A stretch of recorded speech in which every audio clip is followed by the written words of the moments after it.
May 12, 1942. Hans Müller sat on an ammunition crate outside his tent pen, hovering over paper. Around him, 200 men of the 389th Infantry Division were preparing to move east. Someone was singing. Someone else was cleaning a rifle. The air smelled like diesel and coffee.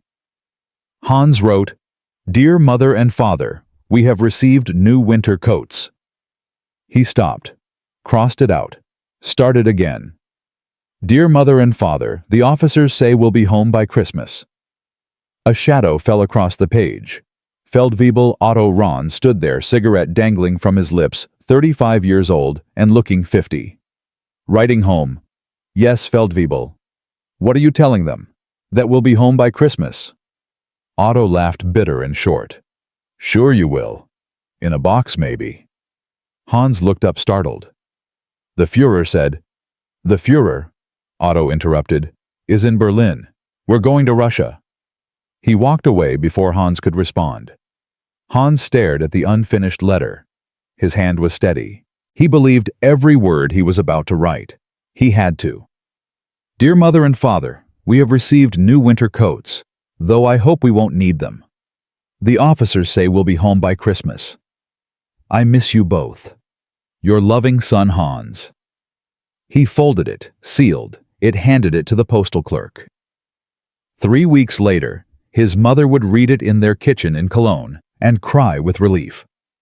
By then, Hans would be 400 kilometers deeper into Russia, and the word Christmas would taste like ash in his mouth. The Sixth Army moved like a machine. 270,000 men, 3,000 trucks, 500 tanks. They rolled east through Ukraine under a sky so blue it hurt to look at. Hans rode in the back of a supply truck with 9 other men, all of them younger than 25, all of them convinced they were invincible. "How long do you think it'll take?" asked a boy named Klaus, 17 years old, fresh from Hamburg. "The Führer said 6 weeks," another replied. "My cousin was at Moscow last year. He said the Russians just run away." Hans said nothing. He watched the endless wheat fields pass by, golden and swaying, and thought about his father's bookshop. Before the war, he'd spent every evening there, reading Goethe and Schiller, dreaming of becoming a teacher. Now, he was holding a rifle, heading toward a city he couldn't even pronounce correctly. "Stalingrad," Otto had said during the briefing. "Industrial city. Lots of factories, lots of Reds. We go in, we clean them out. We move on."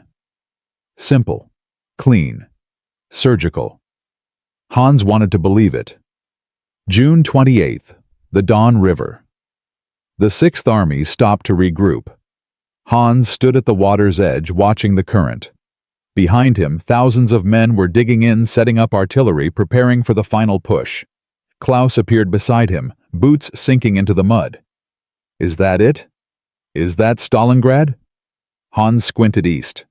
Smoke rose in the distance, thin columns against the horizon. "That's where we're going," Otto said, joining them.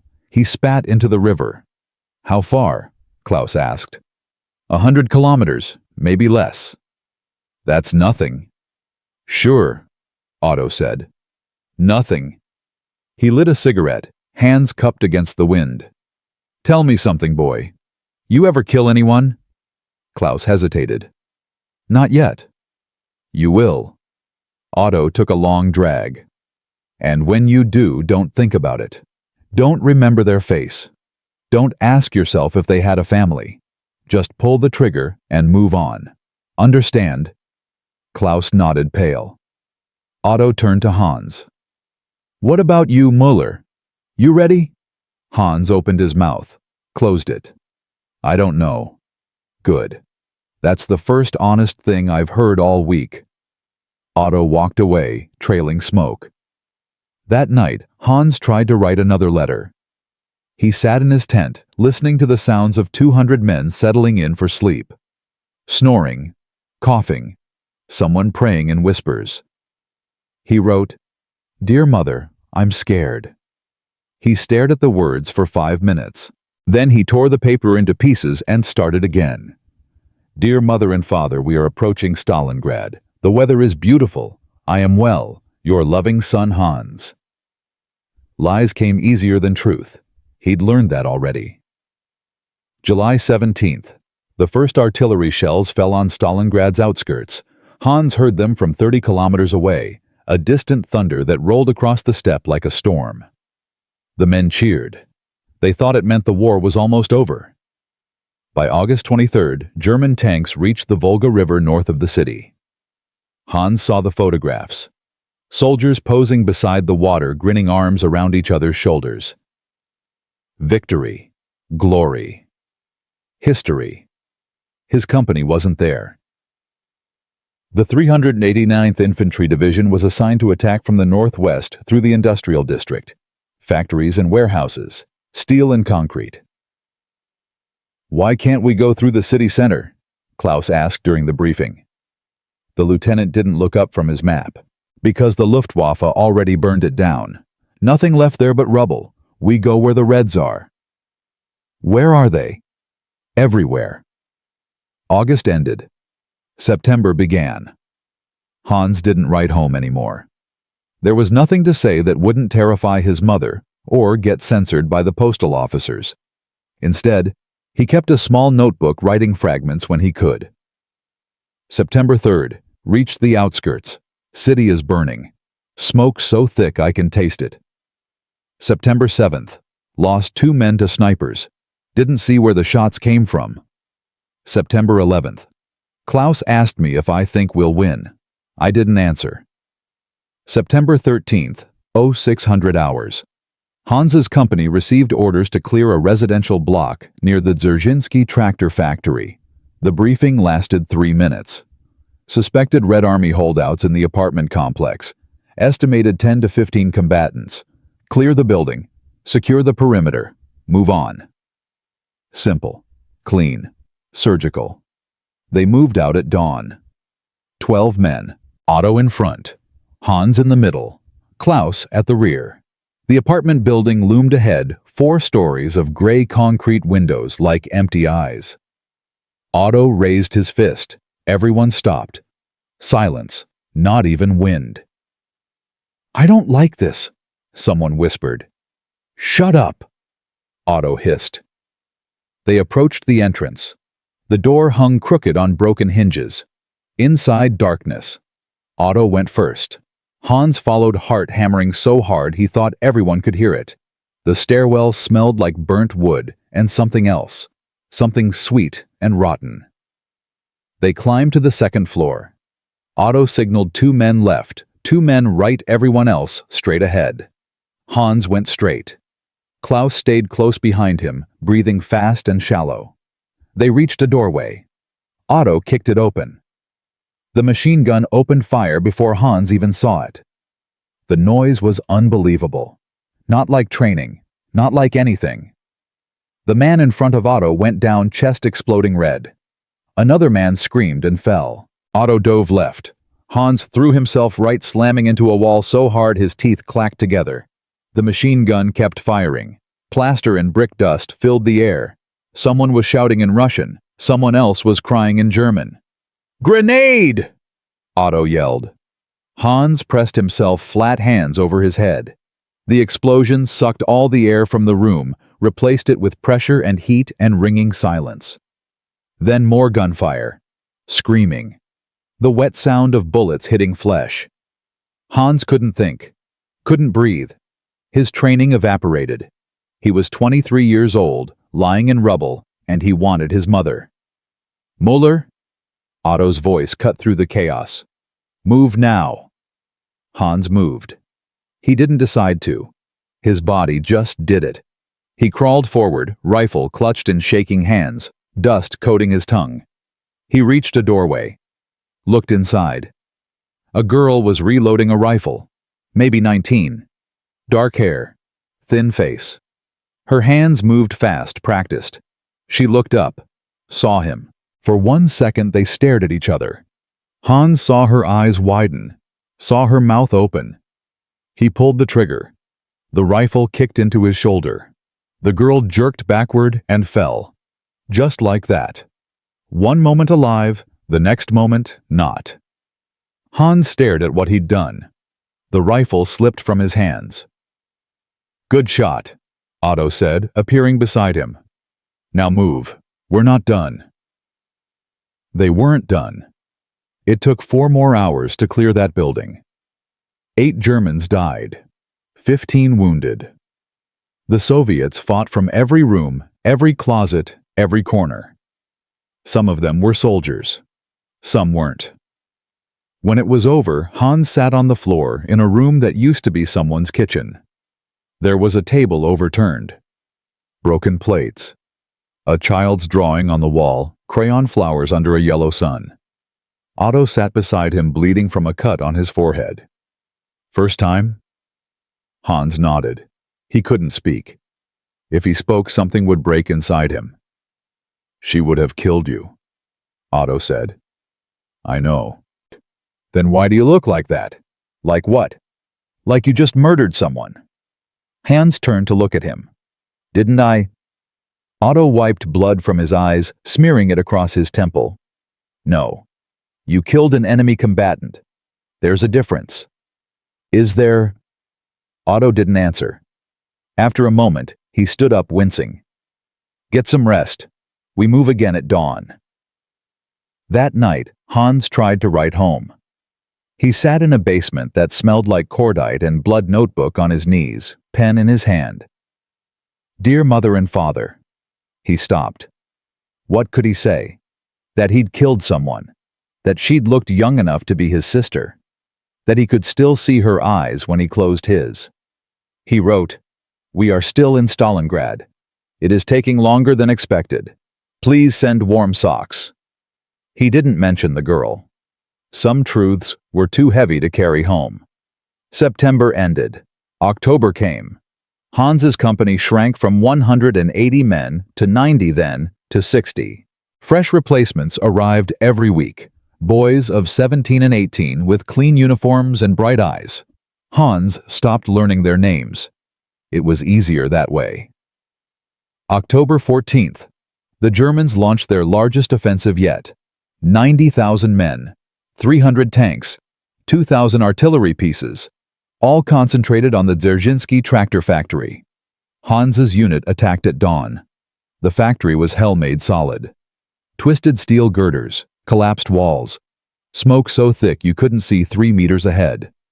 They advanced room by room, meter by meter. Soviet snipers fired from the wreckage. Machine guns appeared and disappeared like ghosts. By noon, they'd captured the main assembly hall. 30 men dead to take one building. Hans stood in what used to be a production line, bodies everywhere, German, Soviet. Some so burned he couldn't tell which. A destroyed T-34 tank sat in the corner, its crew still inside, cooked like meat.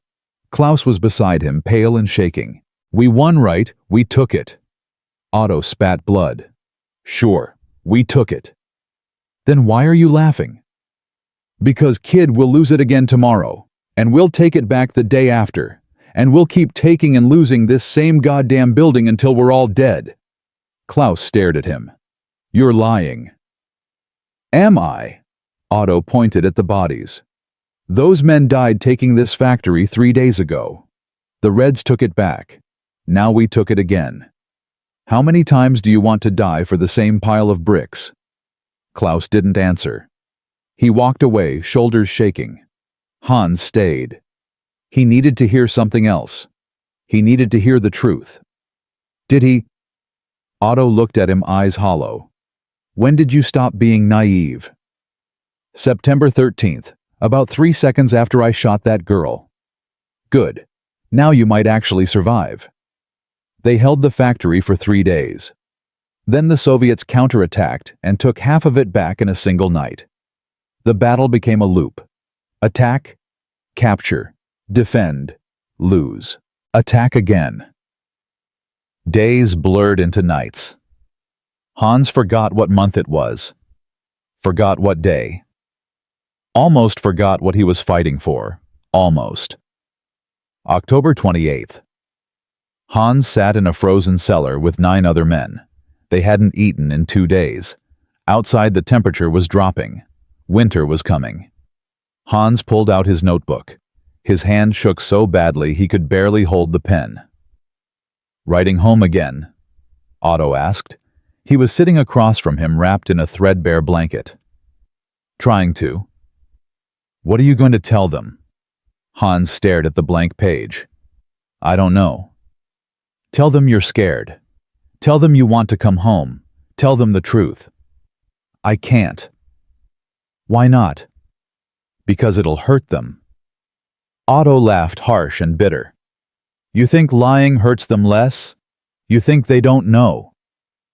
Hans pressed the pen to paper. His hand trembled. "Dear Mother and Father." "Wait." Otto leaned forward. "You really want to write something that matters?" "Yes." "Then write this. I'm alive. That's all. I'm alive." Hans looked at him. Otto's face was gaunt eyes, sunken lips cracked from cold. He looked like a corpse already. "Are we?" Hans asked quietly. "Are we alive?" Otto didn't answer. Instead, he started singing. An old German folk song about fields and home and summer. His voice was rough off key but steady. "Why are you singing?" Hans asked. "Because if I don't, I'll start screaming." Hans understood. He bent over his notebook and wrote, "Dear Mother and Father, we are still fighting. I cannot describe what it is like. Please pray for me. Your son Hans." He folded it, sealed it. The letter would never reach Cologne. 3 days later, on November 1st, the postal service would collapse entirely. But Hans didn't know that yet. He sat in the darkness listening to Otto sing and tried to remember what peace felt like. Somewhere above them, snow began to fall.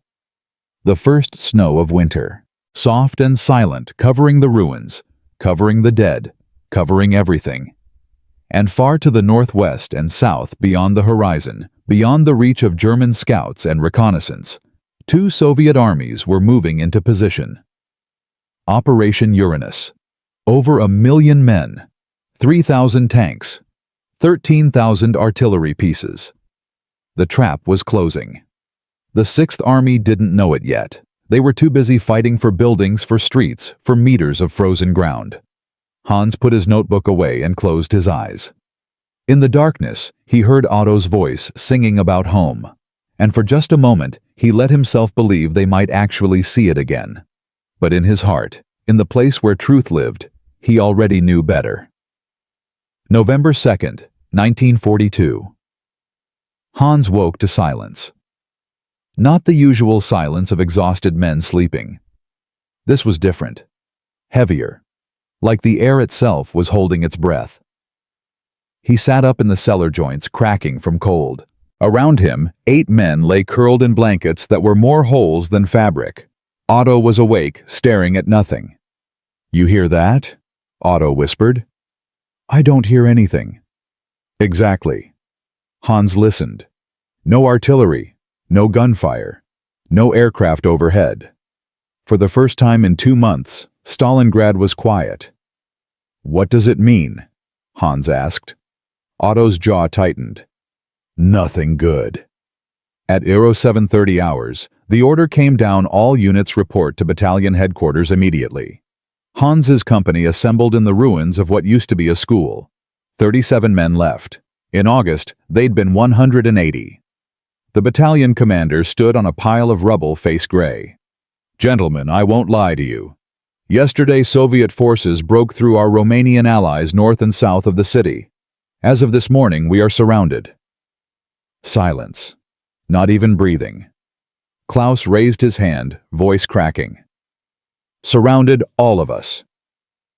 The entire 6th Army, 270,000 men. General Paulus has requested permission to break out.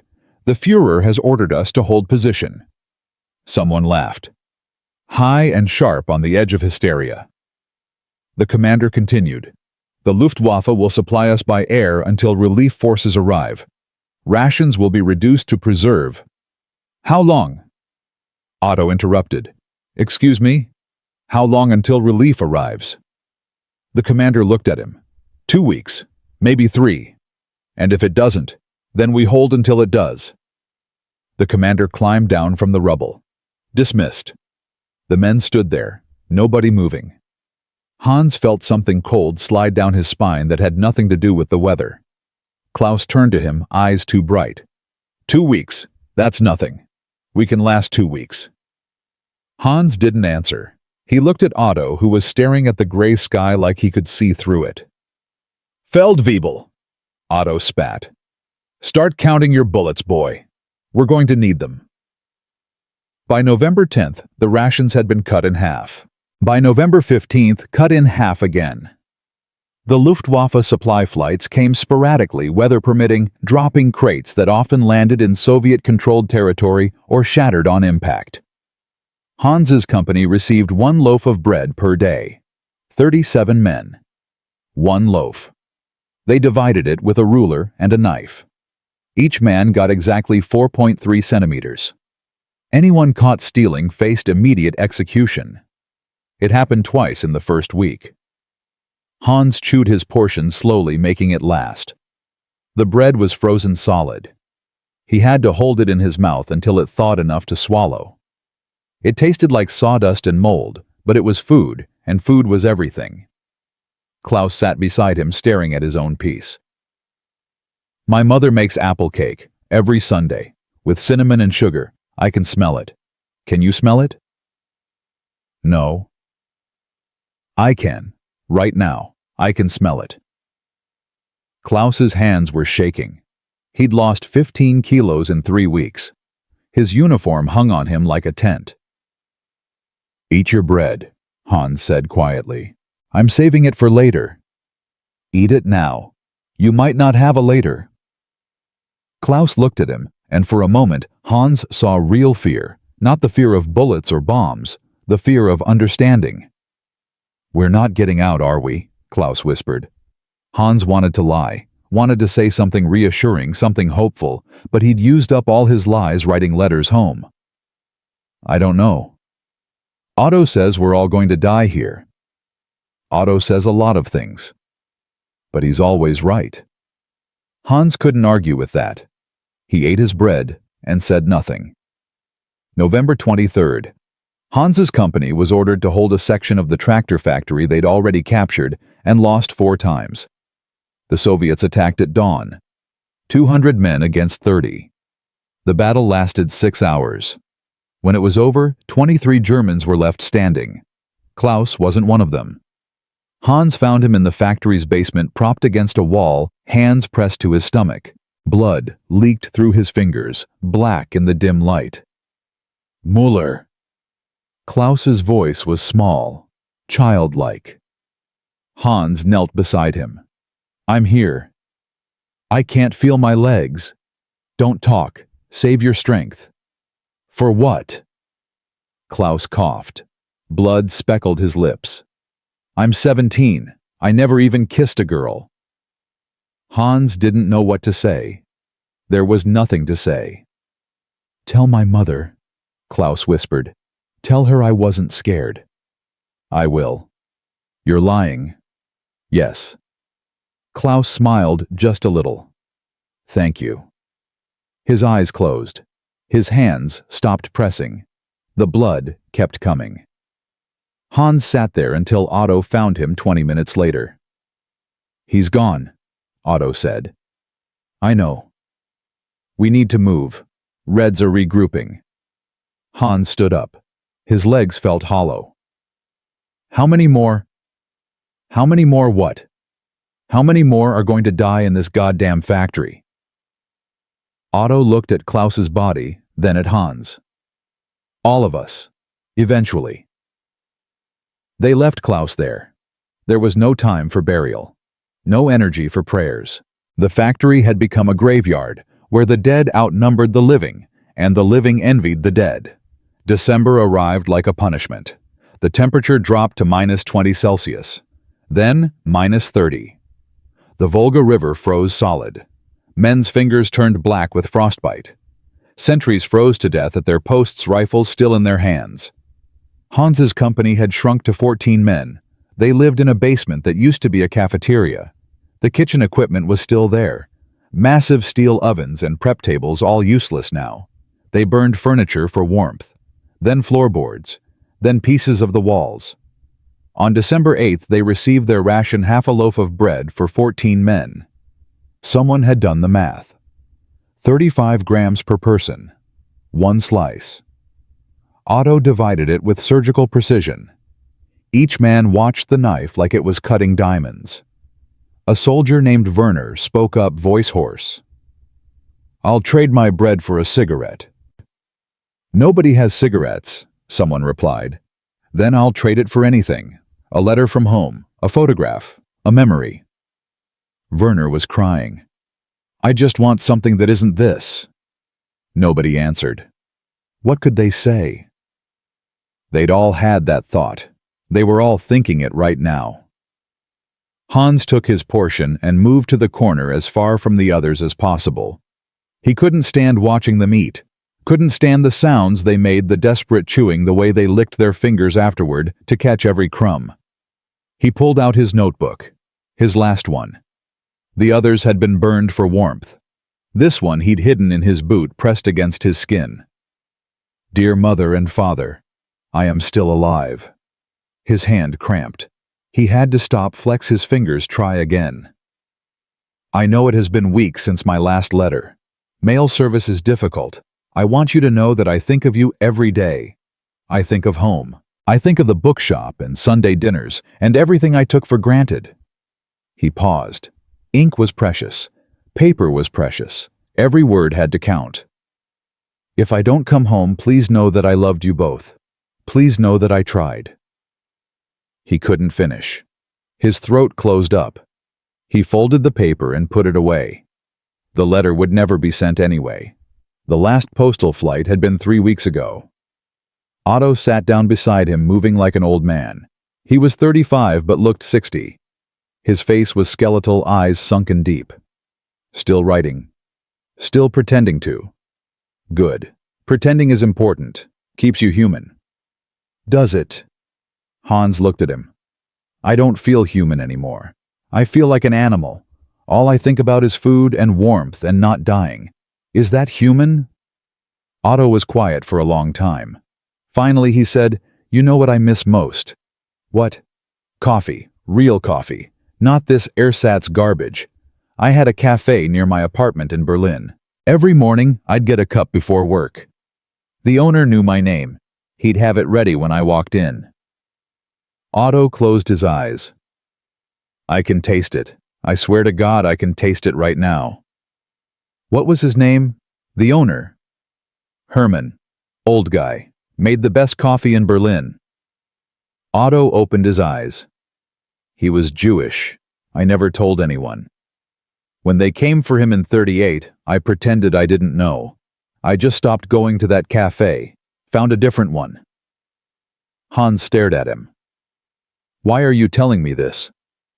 "Because I'm dying, and I need to tell someone." Otto's voice cracked. "I need someone to know that I was a coward before I was a soldier, that I failed to be human when it actually mattered." "You're not dying." "We're all dying. Some of us just know it better than others." December 16th. A single transport aircraft managed to land inside the pocket. It brought 300 kilos of supplies for 270,000 men. The crew unloaded and immediately tried to take off again, but the plane's landing gear had frozen. Word spread fast. Wounded men began crawling toward the airfield, dragging themselves through snow, leaving trails of blood. They'd heard the crew was evacuating casualties. They'd heard there was room for 20 men. There were 4,000 wounded. Hans watched from half a kilometer away. He could hear them screaming, fighting, begging. The crew finally got the plane started and taxied for takeoff. Men clung to the wings. Some fell off, some didn't. The plane lifted off with 37 people crammed inside. It crashed 2 kilometers outside the pocket, hit by Soviet anti-aircraft fire. There were no survivors. Hans turned away and vomited. Nothing came up. He hadn't eaten in 2 days. "Don't look," Otto said beside him. "I can't help it." "Yes, you can. You have to. Because if you keep looking at things like that, you'll lose your mind, and we need you sane." "Why, What difference does it make? Otto grabbed his shoulder fingers, digging in hard. Because sanity is the last thing they can't take from us. The Reds can take our food, our ammunition, our lives. But they can't take our minds unless we give them up. Understand? Hans nodded, not because he understood, but because Otto needed him to. December 24th, Christmas Eve. The German radio broadcast a special program. Messages from home. Carol singing. A speech from Goebbels about courage and sacrifice and final victory. Hans's company gathered around a radio someone had salvaged. 12 men now. 2 had died in the night, frozen in their sleep. The broadcast crackled with static. A choir sang Silent Night. Some of the men sang along, voices rough and breaking. Hans sat apart, unable to sing, unable to do anything but exist. Otto moved next to him, carrying something wrapped in newspaper. Merry Christmas. What is it? Open it. Hans unwrapped the paper. Inside was half a potato, raw and frozen solid. Where did you get this? Don't ask questions you don't want answered. Otto pulled out his own half. I figured we should have something. You know, for tradition. Hans stared at the potato. It was the most beautiful thing he'd seen in months. I can't take this. Shut up and eat. They ate in silence, making each bite last. The potato was bitter and hard as stone, but it was food, and it was Christmas, and for one moment, they weren't dying soldiers in a frozen hell. They were just 2 men sharing a meal. When Hans finished, he said, "Thank you." For what? For pretending we're still human. Otto smiled just barely. Who says we're pretending? On the radio, the choir finished their song. The announcer's voice came through warm and confident. Our brave soldiers in Stalingrad remain steadfast. They await relief, certain of German victory. The Führer has promised that no German soldier will be forgotten. Someone turned the radio off. In the silence that followed, Hans heard wind howling through broken walls, heard men breathing, heard the slow tick of his own heartbeat. He pulled out his notebook one last time and wrote, December 24th, 1942. We are 12. We have no food, no ammunition, no hope. But we are still here. We are still breathing. I don't know if that makes us brave or just too stubborn to die. I don't know if anyone will ever read this. But if they do, I want them to know we didn't give up. Even when everything was lost, even when the world forgot about us, we didn't give up. He closed the notebook and held it against his chest. Outside, snow fell in sheets, burying the dead, covering the ruins, erasing all evidence that anyone had ever fought here at all. But inside that basement, in the darkness and cold, 12 men sat together and refused to disappear. They had lost everything else, but they kept that. The stubborn, irrational insistence on continuing to exist. And for one more night, that was enough. By January 1943, time stopped meaning anything. Days bled into nights without distinction. The only markers left were the dead. Hans woke on January 8th to find Werner frozen beside him. Not dead from wounds or starvation, just frozen. Werner had gone to sleep and never woken up. His eyes were still open, frost coating his eyelashes like tiny crystals. "Help me move him," Otto said. They dragged Werner outside and laid him with the others. 17 bodies in a row, stiff as mannequins. Nobody said prayers anymore. There wasn't time, and prayers didn't change anything. When they came back inside, 10 men were left. A corporal named Schmidt was sitting against the wall, counting on his fingers. Over and over. 1, 2, 3, 4, 5. Back to 1. Again. "Schmidt," Otto said. "You all right?" Schmidt looked up, eyes unfocused. "I'm trying to remember. How many days has it been?" "Since what?" "Since we got surrounded." Otto thought about it. 67 days. "That's not possible. It can't be 67 days. We've only been here a few weeks." "It's been 67 days." Schmidt started laughing. High and wild and wrong. 67 days. 67 days. They said relief would come in 2 weeks. They said the Luftwaffe would supply us. They said we'd be home by Christmas. His laughter turned into sobbing. They lied. They lied about everything. Nobody contradicted him.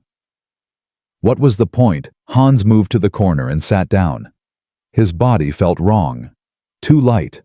Like he was made of paper instead of flesh. He could see his own ribs through his uniform. Could count each one.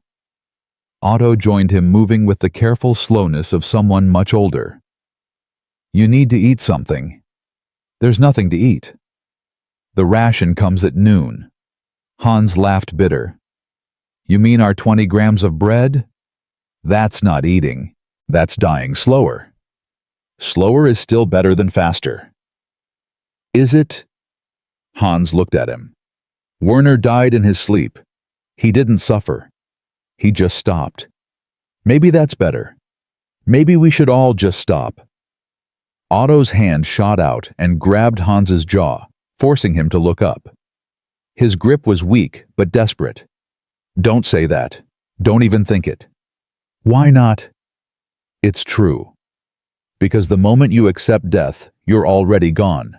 I've seen it happen. Men just sit down and quit. Stop eating, stop talking, stop trying, and then they're dead even if their hearts are still beating.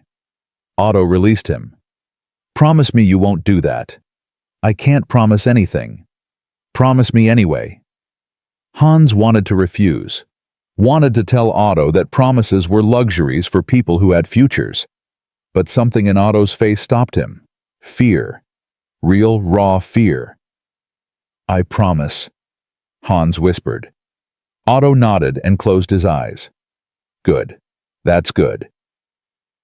That afternoon, the ration arrived. 18 grams of bread per man. Someone had scraped mold off the crust. The inside was green. They ate it anyway. Every crumb. Every speck. Schmidt didn't eat his portion. He just held it, staring at it like he'd forgotten what it was for. Schmidt, Hans said. Eat. I'm not hungry. Eat anyway. What's the point? Schmidt's voice was flat, empty. We're all going to die here. Why prolong it? Otto leaned forward. Because prolonging is all we have. Because every hour we're alive is an hour the Reds don't get to claim victory. Because we're German soldiers, and German soldiers don't quit. German soldiers also don't starve in basements, while their commanders lie to them, Schmidt said. General Paulus said we'd be relieved. The Führer promised. Where are they? Where's the relief? Nobody answered. They all knew the truth. There was no relief coming. The Sixth Army was dying, and Berlin was already writing eulogies. Schmidt set his bread down and stood up. I'm going outside. It's -30, Otto said. I know. You'll freeze. I know. Schmidt walked toward the stairs. At the doorway, he stopped and turned back. Tell my wife I thought about her at the end. Tell her I'm sorry I didn't come home. Then he was gone. They heard him climb the stairs, heard the door open and close. Nobody went after him. What would be the point? Otto picked up Schmidt's bread and divided it among the remaining 9 men. 2 extra grams each. They ate in silence, trying not to think about the price of those extra grams. Hans pulled out his notebook. The pages were almost gone. He'd burned most of them to boil snow for drinking water. Only 3 sheets remained. He wrote, January 8th, 1943. We are 9. Schmidt walked into the cold. Werner froze in his sleep. I think about death constantly now, not in a frightened way, in a curious way, like wondering what's around a corner. Otto says that's dangerous thinking. He says, I need to stay focused on living, but I don't remember what living feels like anymore. He stopped writing. Ink was nearly gone too. He'd been watering it down with snowmelt, stretching it as far as possible. Soon there would be nothing left to write with, nothing left to write on, nothing left to say. Müller. Hans looked up. A runner had appeared in the doorway. A boy, maybe 16, wearing a uniform 3 sizes too big. Orders from battalion. Your squad is assigned to Perimeter Defense Sector 7. Report immediately. Otto stood up. Sector 7. That's exposed. No cover. Those are the orders, Feldwebel. How many men are holding that sector now? The runner hesitated. None. They all died last night. Soviet probe. And you want us to replace them 9 half-dead men? I'm just delivering orders. The runner turned to leave, then paused. For what it's worth, I'm sorry. He left before anyone could respond. The 9 men looked at each other. Nobody moved. Nobody spoke. They all understood what Sector 7 meant. It was a death sentence with extra steps. Finally, Otto stood. Get your rifles. We move in 5 minutes. Are you serious? Someone asked. Do I look like I'm joking? We'll die out there. We'll die in here too. At least out there we'll die doing our jobs. Otto checked his rifle. The bolt was frozen. He had to bang it against the wall to get it moving. 5 minutes. Move. They moved. Because soldiers move when ordered. Because habit is stronger than logic. Because doing something felt better than sitting and waiting to freeze. Sector 7 was a stretch of rubble 200 meters long overlooking what used to be a railway yard. No fortifications, no trenches, just collapsed walls and frozen corpses from the last unit that had tried to hold it. Hans took position behind a pile of bricks that came up to his chest. Not enough cover to matter, but enough to feel slightly less exposed. Otto was 10 meters to his left. The others spread out along the line. The temperature was -32. Hans's fingers went numb in seconds. He tried to work the bolt on his rifle. It moved, but slowly. If the Soviets attacked, he'd get maybe 1 shot before his weapon froze solid. Contact! Someone shouted. Hans looked up. Movement in the ruins ahead. Figures in white winter camouflage barely visible against the snow. Hold fire, Otto commanded. Wait until they're close. The figures advanced. 50 meters, 40, 30. Fire. Hans pulled the trigger. Nothing happened. Frozen solid. All around him, the same problem. Rifles clicking uselessly. One man managed to fire a single shot before his weapon jammed. The Soviets opened up with submachine guns. The sound was enormous. Bullets shattered bricks, threw up clouds of ice and dust. Hans dove flat, pressing himself into the frozen ground. Someone screamed. Someone else went silent, mid-scream. Fall back! Otto was yelling. Fall back to secondary position! Hans scrambled backward, dragging his useless rifle. He reached cover behind a larger wall just as a grenade exploded where he'd been lying. The blast picked him up and threw him 3 meters. He landed hard, stars exploding behind his eyes. When his vision cleared, Otto was dragging him by his collar. Get up! Move! Hans got up, ran, fell, got up again. They made it back to the basement. 6 of them now. 3 left behind in Sector 7, dead or dying. Otto slammed the door and barricaded it with a table. Check your ammo. Hans checked. 2 rounds left. His rifle was still frozen. I've got 3, someone said. 1. None. Otto had 4 bullets. 10 rounds total among 6 men. That was a probe, Otto said.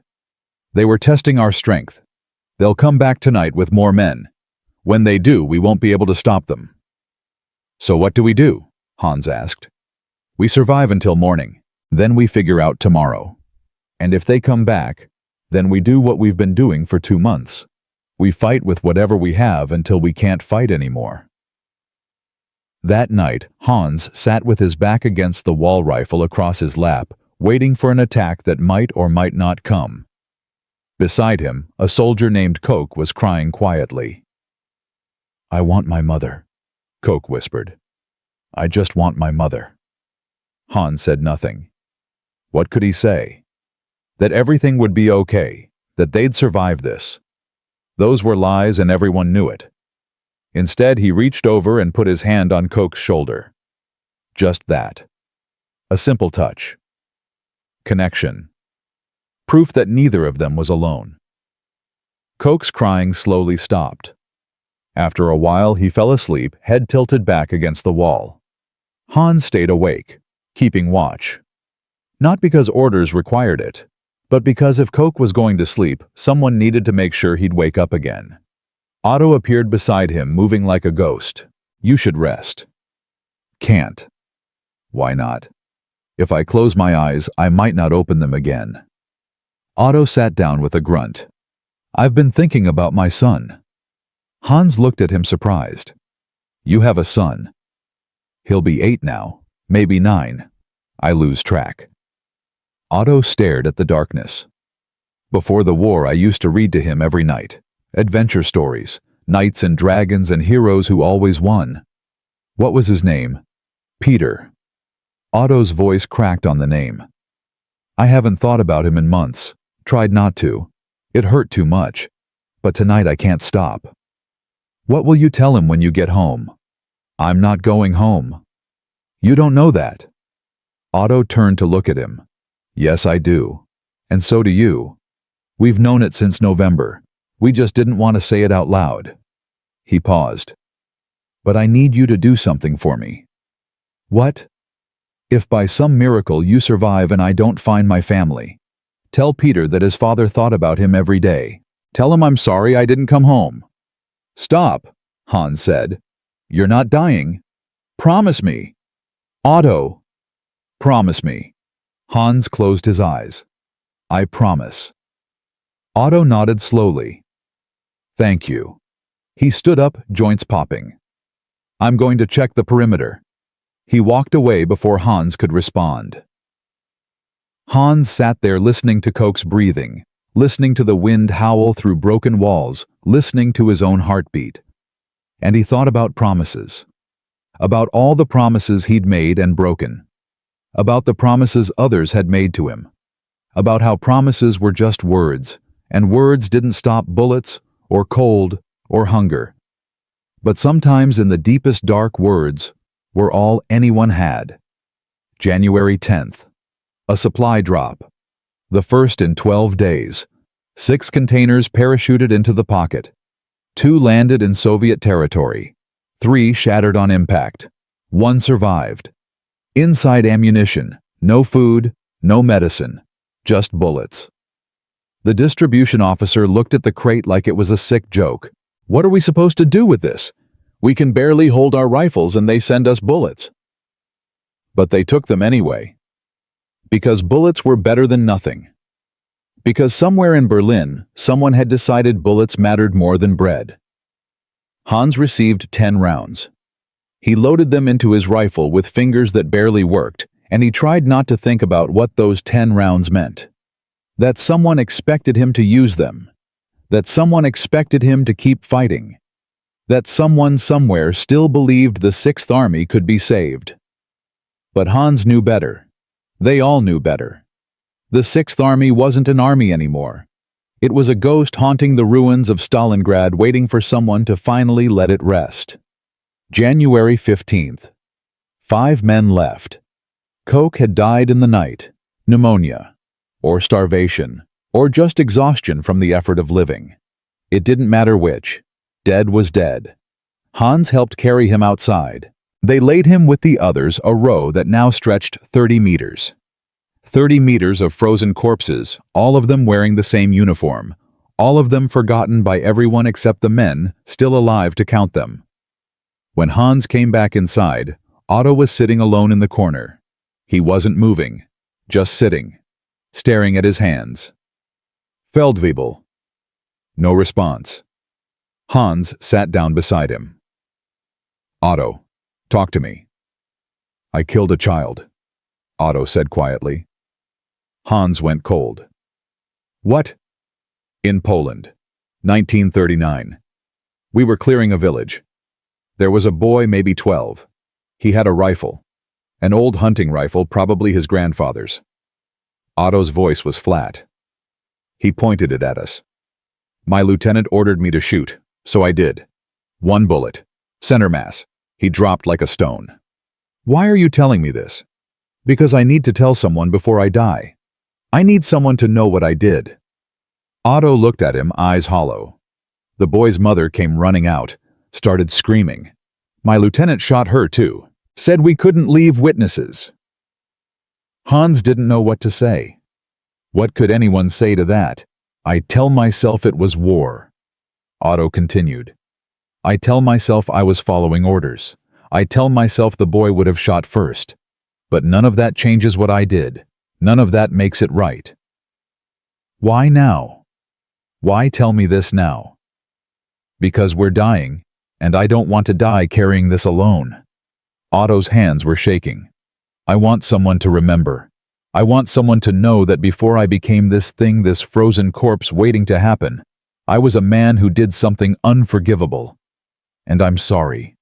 God help me, I'm sorry. Hans put his hand on Otto's shoulder. It was all he could offer. Absolution wasn't his to give. They sat together in the darkness, two men carrying impossible weights waiting for an end that was taking too long to arrive. Outside, snow continued to fall, burying evidence, covering sins, erasing history, one flake at a time. But inside that basement, in the cold and hunger and despair, the truth remained. Spoken aloud. Witnessed. Remembered. And for whatever it was worth, neither man was alone with it anymore. January 22nd, 1943. The radio crackled to life at dawn. Hans jerked awake, heart pounding. They hadn't heard anything on that radio in days, except static and ghost signals from stations that no longer existed. Otto was already awake, staring at the device like it might explode.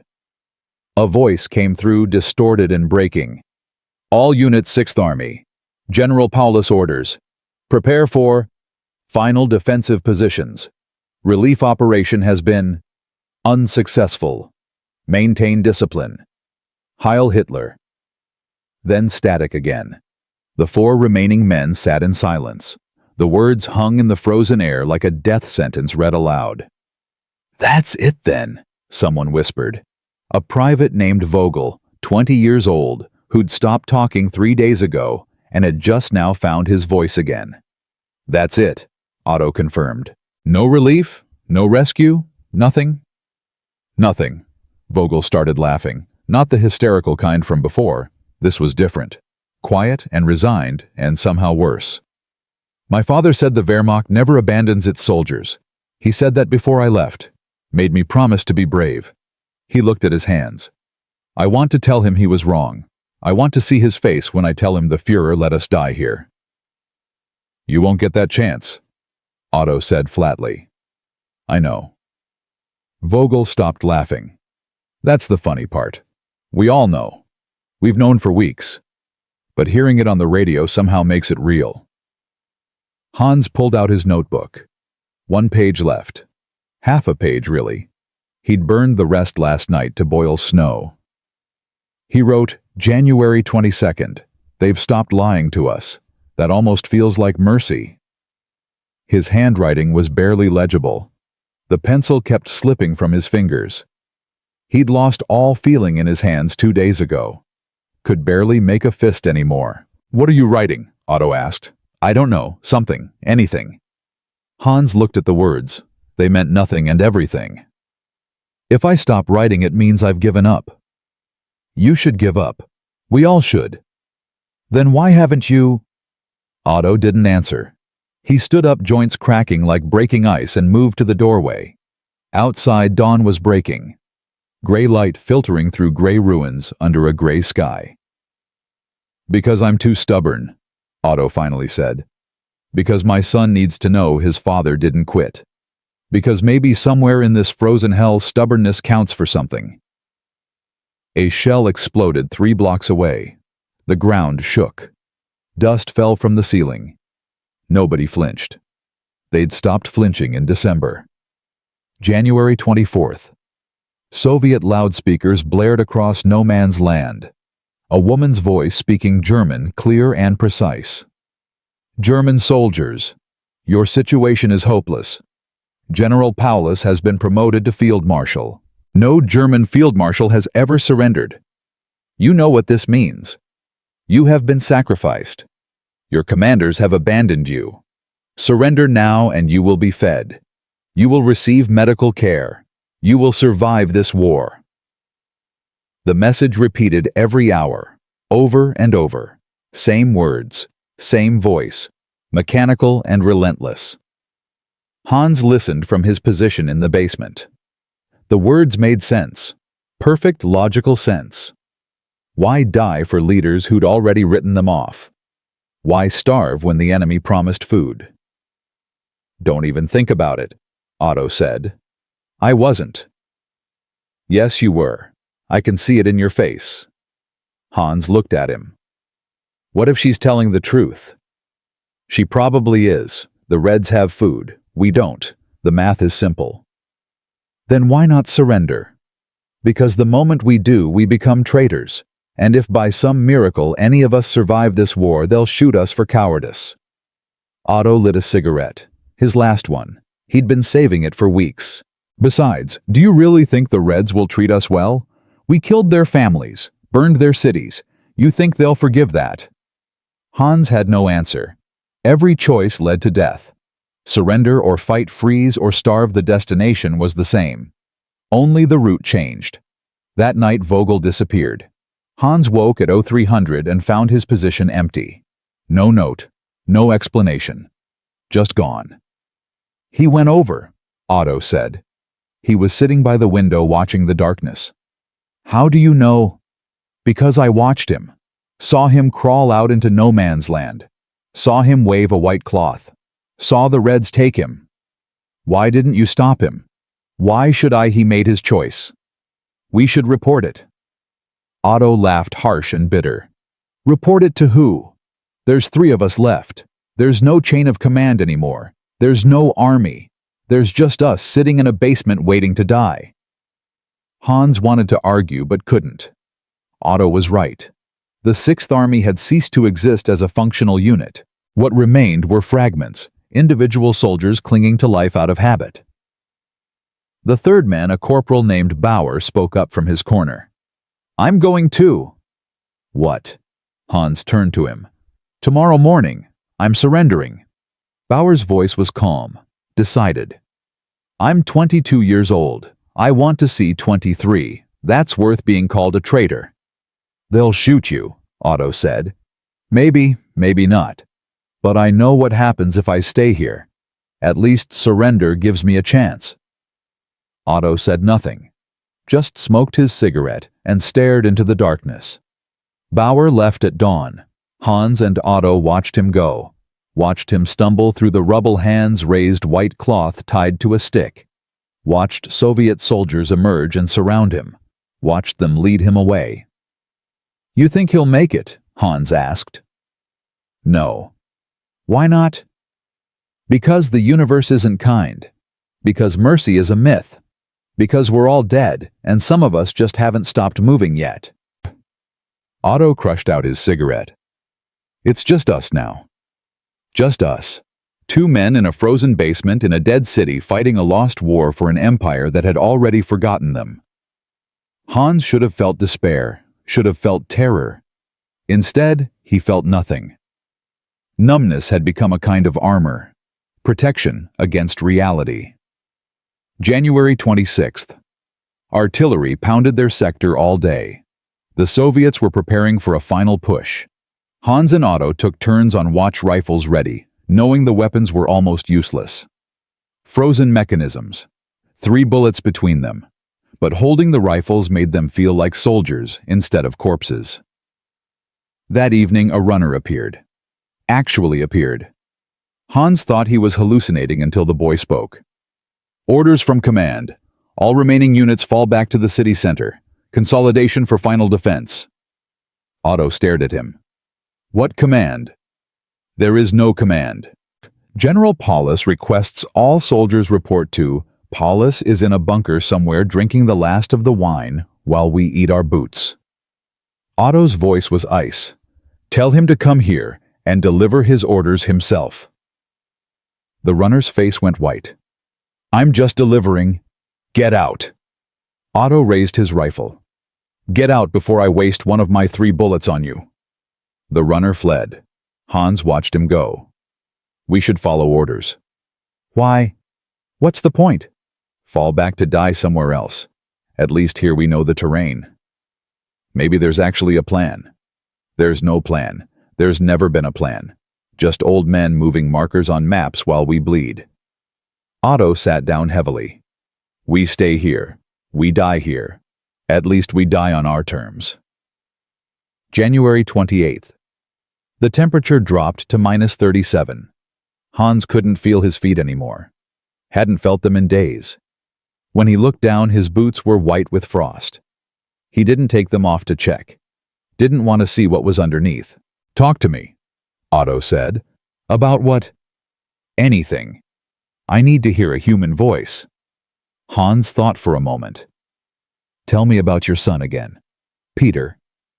Otto's face softened just barely. "He loved trains. Before the war, I'd take him to the station every Sunday. We'd watch them arrive and depart. He'd ask where they were going. I'd make up stories, adventures in distant cities." "What did you tell him?" "That I was going on an adventure too, that I'd bring him back stories." Otto's voice cracked. "I'm bringing back nightmares instead." "You don't know that. You might still go home." "Stop." Otto looked at him. "Please, don't give me hope. Hope is worse than despair. At least despair is honest." They sat in silence for a long time. Outside, artillery continued its rhythm. Inside, 2 men existed in the space between life and death, neither fully one nor the other. January 30th. Hans woke to silence. Real silence. No artillery, no gunfire. Nothing. "Otto." No response. Hans crawled over to where Otto sat slumped against the wall. He touched his shoulder. Otto's body was rigid, frozen. Hans stared at him for a long time. His mind felt blank, empty. He should feel something. Grief, loss, fear. But there was nothing. Just observation. Otto was dead. Hans was alive. Both facts were equally meaningless. He pulled Otto's dog tags off, slipped them into his pocket. Then he took Otto's rifle and ammunition. 1 bullet. 1 bullet left in the entire universe. Hans sat alone in the basement and waited. For death. For rescue. For anything. Time stopped meaning anything. He might have sat there for hours. Might have been days. His mind disconnected from his body, floating somewhere above the frozen ruins. Footsteps on the stairs. Hans raised his rifle. His hands shook so badly he could barely hold it. The footsteps got closer. Voices speaking Russian. Soviet soldiers appeared in the doorway. 4 of them. Young faces. Rifles pointed. "Ruki Verk." Hans didn't understand the words but understood the meaning. He lowered his rifle, raised his hands. The movement was slow, mechanical, like watching someone else do it. The Soviets came forward carefully. One kicked his rifle away, another patted him down. They found Otto's dog tags, found his notebook, took everything. "Nemitz," one said, studying him. Skinny German. They pulled him to his feet. Hans's legs buckled. He hadn't stood in 3 days. 2 soldiers caught him, held him up. They led him outside. The daylight was blinding. Hans squinted, eyes watering. Around him, Stalingrad was silent. The artillery had stopped. The battle was over. Hundreds of German soldiers stood in the street. Thousands, maybe. All being herded together by Soviet troops. Some walked, some crawled. Some were carried by their comrades. Hans joined the column. Nobody spoke. What was there to say? They'd survived the battle only to face whatever came next. They marched east, away from the city, away from the Volga, into captivity. The temperature was still -30. Men fell every few minutes. The column kept moving. Hans walked because walking was all he knew how to do, 1 foot in front of the other. Mechanical. mindless. He thought about Otto, about Klaus, about Werner and Schmidt and Vogel, and all the others whose names he'd tried to forget. He thought about the girl he'd killed in September, wondered if she had family, wondered if they knew she was dead, wondered if it mattered. He thought about his mother reading his letters in Cologne, believing he was coming home. He thought about promises he couldn't keep, and words that meant nothing, and a world that had forgotten how to be kind. Somewhere in the column someone started singing, an old folk song about fields and harvest and home. A few others joined in. Their voices were weak-breaking, but they sang anyway. Hans couldn't sing. His throat was too dry. But he listened. And for just a moment, walking through the frozen wasteland with thousands of dying men, he felt something other than numbness. Not hope. Not quite, but something close. The stubborn, irrational insistence on remaining human even when humanity seemed like the cruelest joke of all. The column marched on. Behind them, Stalingrad smoldered. Ahead, an uncertain future waited. And between the two men who should have been dead, kept walking, kept breathing, kept existing despite every reason not to. Freedom had come, but it wore a different uniform than anyone expected, and it had arrived far too late for the thousands who'd already disappeared into the white silence of a Russian winter. The march lasted 4 days. Or maybe 5. Hans lost count. Time had stopped working the way it used to. Minutes stretched into hours. Hours collapsed into seconds. The only constant was cold, and the sound of boots on frozen ground, and the bodies left behind when men could no longer walk. On the second day, a German colonel collapsed beside Hans, just stopped mid-step and fell. Hans kept walking. 2 Soviet guards dragged the colonel to the side of the road. A single gunshot followed. The column didn't slow down. On the third day, they passed through a village. Russian civilians lined the streets watching. An old woman spat at them. A child threw a rock. Hans didn't blame them. If the situation were reversed, he'd do the same. Worse, probably. On the 4th day, they reached a camp. Barbed wire. Guard towers. Wooden barracks that looked ready to collapse. The gates opened, and the column filed through. Someone counted them. Hans heard numbers shouted in Russian. 4,000 men. From an army of 270,000. 4,000. The arithmetic of extinction. They were herded into barracks. 50 men per building designed for 20. Hans found a spot against the wall and sat down. Around him men coughed, moaned, prayed. Some just sat silent, staring at nothing. A Soviet officer entered flanked by guards. He spoke German, accented but clear. "You are prisoners of war. You will be treated according to international convention. You will work. You will obey. Those who cooperate will be fed. Those who resist will be shot." Someone raised their hand. A young lieutenant, maybe 25. "When can we write home? Our families need to know we're alive." The officer looked at him for a long moment. "Your families already know you're dead. The German government announced the destruction of the 6th Army on February 2nd. You are all officially deceased." The words landed like physical blows. Men started shouting, demanding. The guards raised their rifles. The shouting stopped. The officer continued, "In time, perhaps letters will be permitted. For now, survive. That is your only duty." He left. The barracks erupted in conversation, speculation, fear. Hans sat against the wall and felt nothing, dead to the world. It made a strange kind of sense.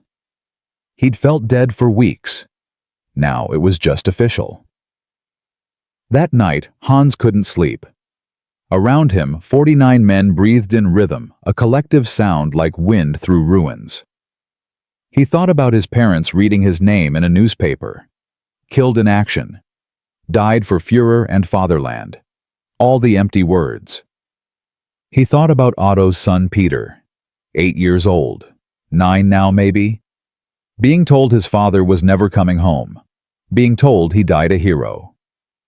Hans pulled out Otto's dog tags from his pocket. Held them in his palm. The metal was cold. He'd promised to find Otto's family. To tell them something. He couldn't remember what. The promise felt distant now, made by a different person, in a different life. You can't sleep either. Hans looked up. An older man sat nearby, maybe 50, gray beard, matted with ice. Hans had seen him in the column but never spoken to him. No. Me neither. Haven't slept properly since November. The man extended his hand. Hauptmann Friedrich Weiss. Or I was. Not sure rank means anything anymore. Hans shook his hand. Obergefreiter Hans Müller. Cologne. How did you know? Your accent. I'm from Dusseldorf. We're neighbors, relatively speaking. Weiss leaned back against the wall. You have family back home. Parents, you tell. Wife, 2 daughters, 12 and 14. Weiss's voice caught. They think I'm dead. Maybe that's better. How is that better? Because they've already grieved, already said goodbye. If we somehow survive this, if we somehow make it home, it'll be a gift. But if we don't, at least they've already moved on. Weiss stared at him. You're very young to be so cynical. I'm 23. I feel 80. I'm 52. I feel dead. Weiss pulled out a photograph creased and water-stained. 2 girls in summer dresses smiling. This is Anna and Sophie. I haven't seen them in 2 years. By the time I get home, they'll be women. If I get home. Hans looked at the photograph. The girls looked happy, untouched by war. He wondered if they still looked like that, or if the war had reached them too. You'll see them again, Hans said, surprising himself. You think so? I don't know, but someone should. Someone should get home. Otherwise, what was the point of any of this? Weiss carefully folded the photograph and put it away. What about you? You have anyone waiting? Just my parents, and a promise I made to a friend, to find his family, tell his son something. What did you promise to tell him? That his father thought about him every day, that he was sorry he couldn't come home. Hans paused. Standard things. Things that don't change anything but need to be said anyway. You'll tell him. When we get home, you'll find this family and you'll tell them. How do you know? Because you made a promise. And men like you keep their promises. It's written all over you. Hans wanted to believe him, wanted to think he was the kind of man who kept promises. But he'd broken so many already. Promises to himself, to his parents, to the girl he'd killed, though he'd never promised her anything. Maybe that was the worst promise of all, the one he'd broken without making. March came, then April. The prisoners worked, clearing rubble, building roads, digging graves for those who died each night. Hans worked mechanically, conserving energy, staying invisible. Invisible men survived longer. The rations improved slightly. Thin soup, black bread, enough to stay alive, but not enough to feel human. Men still died. 20, 30 per week. Disease, starvation, despair. Hans stopped learning names.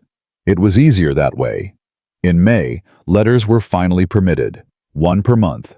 50 words maximum. Hans sat with a pencil and paper and tried to compress 3 months of hell into 50 words. Dear Mother and Father, I am alive. I am a prisoner in Russia. I don't know when I will come home. Please don't worry. I love you. Hans. 42 words. He stared at the remaining 8. What else could he say? That he'd watched friends die, that he'd killed people, that he wasn't the son they remembered. He left the 8 words blank and handed in the letter. Weiss sat beside him. What did you write? That I'm alive. Did you tell them where you are? The censors will remove it anyway. True. Weiss had written his own letter. I told my daughters I miss them, that I'm proud of them, that I'll be home soon. Will you? No. But they don't need to know that yet. More lies. More carefully crafted omissions. But maybe that was mercy. Maybe protecting people from truth was its own kind of love. Summer arrived. The camp became marginally more bearable. Warmer, at least. Men started talking about the future. About what they'd do when the war ended. When they went home. If they went home. Hans listened, but didn't participate. The future felt fictional. Only the present was real. Only surviving the next day, the next hour, the next minute. One evening in July, a new batch of prisoners arrived. German soldiers from other pockets, other battles. They brought news. The Reich was losing. Allied forces had landed in Italy. The Soviets were pushing west. The war was turning. "We might actually survive this," Weiss said, watching the new prisoners file in. "The war might end before we all die here." "And then what?" Hans asked. "Then we go home." To what? To cities that might not exist anymore. To families that have moved on. To a country that will call us cowards for surrendering. To life, Hans. We go home to life. That's enough. But Hans wasn't sure. He'd spent so long surviving that he'd forgotten what living meant. Forgotten what it felt like to have purpose beyond continuing to breathe. That night, he pulled out his notebook. The last page. The one he'd saved. He'd carried it through Stalingrad, through the march, through 4 months of captivity. Now he finally wrote on it. "To whoever finds this, my name is Hans Müller. I was 23 years old when I went to Stalingrad. I don't know how old I am now. I've lost count. I've lost so many things I can't list them all. But I'm still here, still breathing. I don't know why. I don't know what I'm supposed to do with this survival. But I'm writing this so someone will know we existed. So someone will remember that we were men, not monsters. That we suffered. That we tried. That some of us, against all logic, refused to disappear." He signed it. Folded it. Hid it in his boot, pressed against his skin where the paper had been since Stalingrad. Evidence. Testimony. Proof. August 1945. A guard entered the barracks at dawn. "The war is over. Germany has surrendered." Silence. Then chaos. Men crying, laughing, embracing. Hans sat against the wall and felt nothing. The war had been over for him since January. This was just paperwork catching up. "We can go home," Weiss said, grabbing Hans's shoulders. "Do you understand? We can go home." "When?" "I don't know. Soon." They said soon. Soon turned into months. September, October, November. The wheels of bureaucracy ground slowly. Men were processed, questioned, sorted. Some were released, some remained. The criteria were opaque. December 1945, 3 years to the day since Hans had last celebrated Christmas in Stalingrad. He sat in the barracks with Weiss and 40 other men eating thin soup and black bread, and wondered if this would be his life forever. If he'd ever see anything but barbed wire and guard towers. "Müller! Hans Müller!" Hans looked up. A guard stood in the doorway with a clipboard. "Come with me." Hans stood on legs that barely worked. Weiss gripped his arm. "This is it. You're going home." "You don't know that." "I know. I can feel it." Weiss pulled him into an embrace. "Find Otto's family. Keep your promise. And live, Hans. Actually live. For all of us who can't." Hans nodded, unable to speak. He followed the guard out of the barracks, across the compound, through a door he'd never seen open before. Inside, a Soviet officer sat behind a desk. He looked at Hans with something that might have been pity. "You are being released. You will be transported to the border and turned over to Allied authorities. From there, you will be repatriated to Germany." He slid a paper across the desk. "Sign here." Hans signed. His hand shook so badly he could barely form letters. "One more thing." The officer opened a drawer and pulled out a bundle. "These are your personal effects. Confiscated upon arrival." Otto's dog tags. Hans's notebook. The pencil worn down to a stub. Hans took them with hands that didn't feel like his own. 3 days later, he stood at the German border. Behind him, Russia, and 3 years of captivity. Ahead, Germany and whatever remained of his former life. The first thing he noticed was the silence. No guards shouting, no wire fences, just open space and freedom that felt more terrifying than imprisonment. A Red Cross worker approached him. Name, Hans Müller. She checked a list. You have family in Cologne. I did. They've been notified. Someone will meet you at the processing center. She handed him a bundle, clean clothes, a train ticket. Welcome home, soldier. The train ride took 2 days. Hans sat by the window and watched Germany pass by. Destroyed cities, burned fields, refugees walking endless roads. The country was a corpse, and he was returning to haunt it. Cologne appeared through the smoke, or what was left of it. The cathedral still stood damaged but defiant. Everything else was rubble. At the station, Hans stepped onto the platform. People moved around him, hurrying, purposeful. He stood frozen, unable to move, unable to process that he was actually here. Hans. He turned. His mother stood 20 meters away, older, grayer, but alive. Actual tears ran down her face. Hans, is that really you? He couldn't speak, could only nod. She ran to him, wrapped her arms around him, and he felt something crack inside. All the numbness, all the armor he'd built, it shattered. He started crying.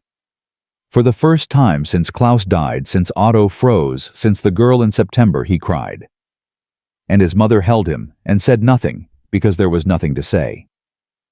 Later in his childhood home that somehow still stood among the ruins, Hans sat at the kitchen table. His father was there, older too, quieter. They ate bread and soup, and nobody mentioned the war. Finally, his mother spoke. We thought you were dead. The letter came in February. Killed in action, it said. I almost was. What happened? Everything. Nothing. I don't know how to explain. His father reached across the table and took his hand. You don't have to. You're home. That's enough. But it wasn't enough. Hans could see it in their eyes. The questions they wouldn't ask, the horror they couldn't imagine, the distance that now existed between them.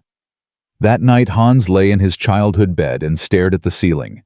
He should feel safe, should feel relief. Instead, he felt like an imposter, like he was pretending to be their son, while the real Hans had died in Stalingrad. In the morning, he made a decision. He pulled out Otto's dog tags and asked his father, Can you help me find an address? A family in Berlin? Ron. Their son's name was Peter.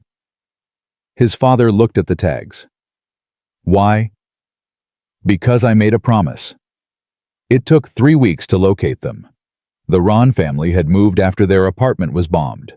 They now lived in a suburb in a small house they shared with another family. Hans stood outside for 10 minutes before knocking. His hand trembled. What would he say? How could he explain? A woman answered. 35, tired eyes. Otto's eyes. Can I help you? Are you Frau Ron? Yes. My name is Hans Müller. I served with your husband, Otto Ron. He asked me to... Hans couldn't finish. The words stuck in his throat. Understanding crossed her face. Not hope. Just sad recognition. Come in. Inside, a boy sat at a table doing homework. 9 years old.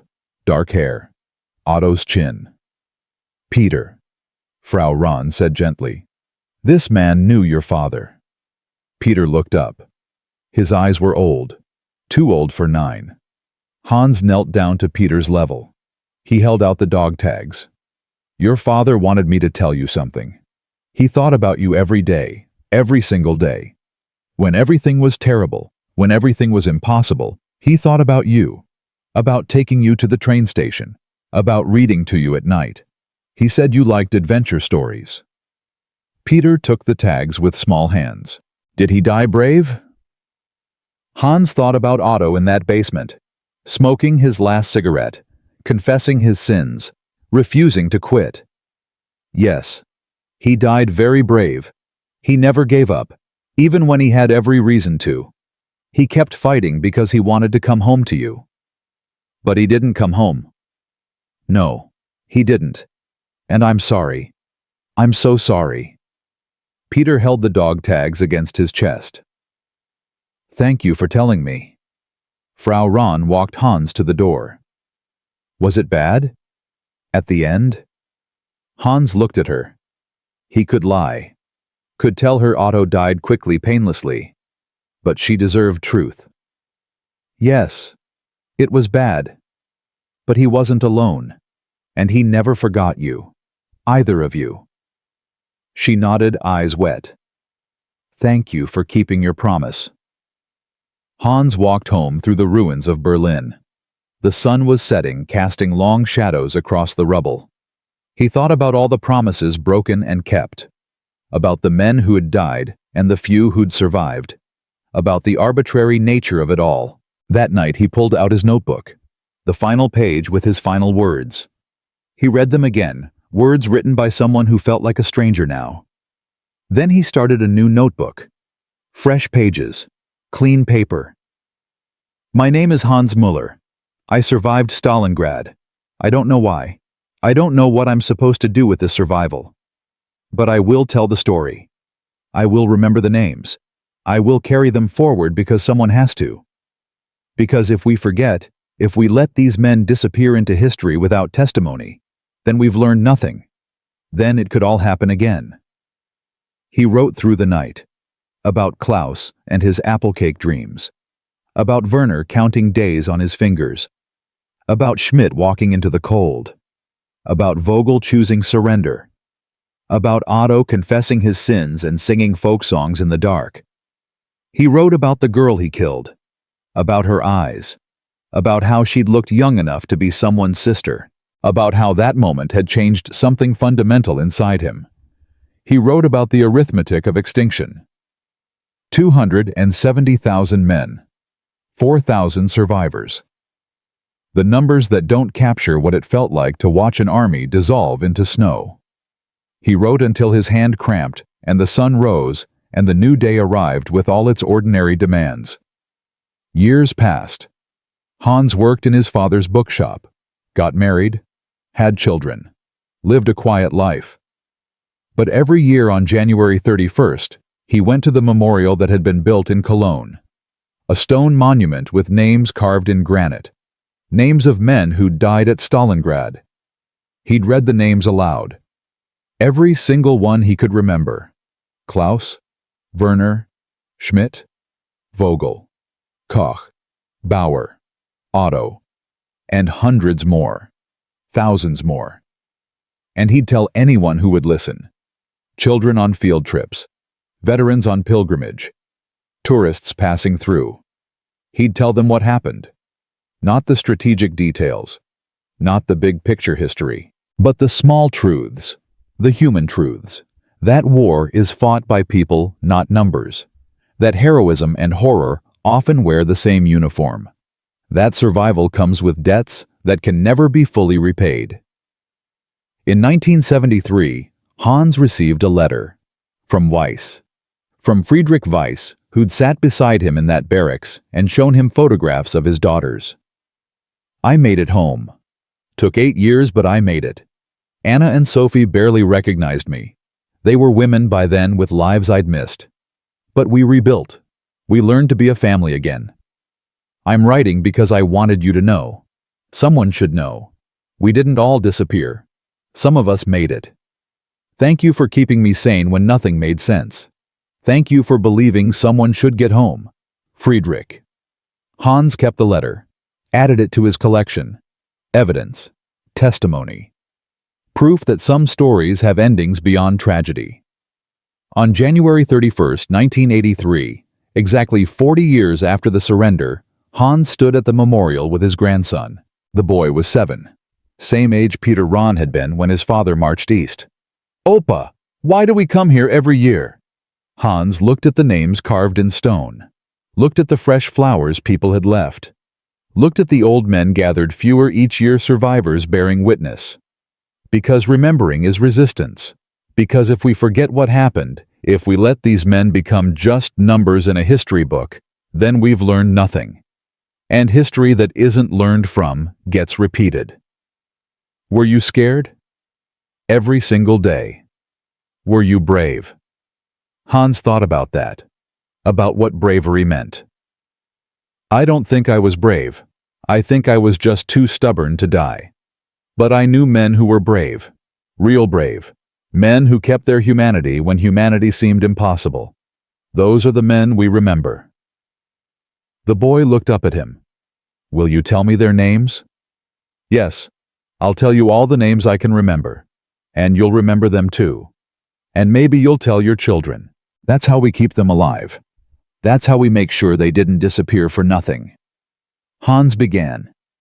Klaus, 17 years old, from Hamburg. He liked apple cake. And under the gray German sky beside a stone memorial in a rebuilt city, the names rose like prayers, like promises kept, like resistance against forgetting. The men of the 6th Army had marched east believing in glory. They'd found hell instead. Most never returned. But their stories survived, carried forward by the few who made it home, by the children and grandchildren who listened, by the simple, stubborn insistence that what happened mattered, that they mattered. If you believe their names deserve to be remembered, share this story. Write a name in the comments below. Keep them alive. Because memory is how we resist history's cruelest erasures. Because every name was a person. Every person had people who loved them. And love even across decades, and death is the only victory we ever really win.